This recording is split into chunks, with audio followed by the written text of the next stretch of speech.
Kenneth David Kaunda was born on 28 April 1924 at a mission station near the border between what was then Northern Rhodesia and the Congo. His father, an ordained Church of Scotland minister, died while he was still a child, leaving the family in straitened circumstances.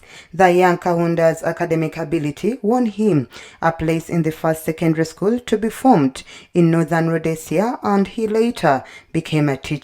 His work took him to the country's Copperbelt region and to southern Rhodesia, now Zimbabwe, where for the first time he experienced and deeply resented the full impact of white domination. During his endeavors, Kaunda harbored political exiles from South Africa in his country and clashed with Margaret Thatcher in particular over her position to sanctions against the apartheid regime. One of his first political acts was to become a vegetarian in protest at a policy that forced Africans to go to a separate window at butchers to buy meat. In 1953, he became the General Secretary of the Northern Rhodesian African National Congress, but the organization failed to mobilize black Africans against the white-ruled Federation of Rhodesia and Nyasaland. 2 years later, he was imprisoned with hard labor for distributing leaflets that the authorities deemed subversive.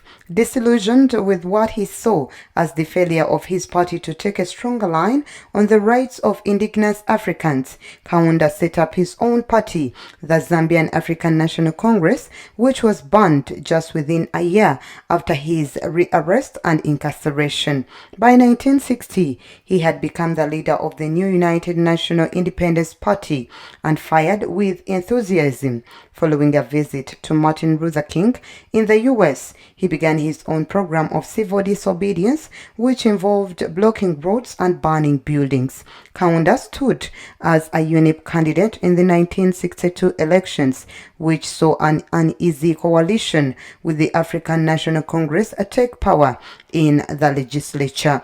The Federation of Rhodesia and Nyasaland was dissolved at the end of 1963, and a month later Kaunda was elected Prime Minister of Northern Rhodesia. The country, renamed as Zambia, gained full independence in October 1964, with Kaunda as its first president from 1964 to 1991. In contrast, he remained a staunch defender of Zimbabwean President Robert Mugabe's policy of land reform, under which white farmers were driven from the country, resulting in economic meltdown. He turned his attention to the fight against HIV and AIDS and was the first African leader to publicly admit that one of his sons, Masuzo, had died of an AIDS-related disease. May his soul rest in eternal peace.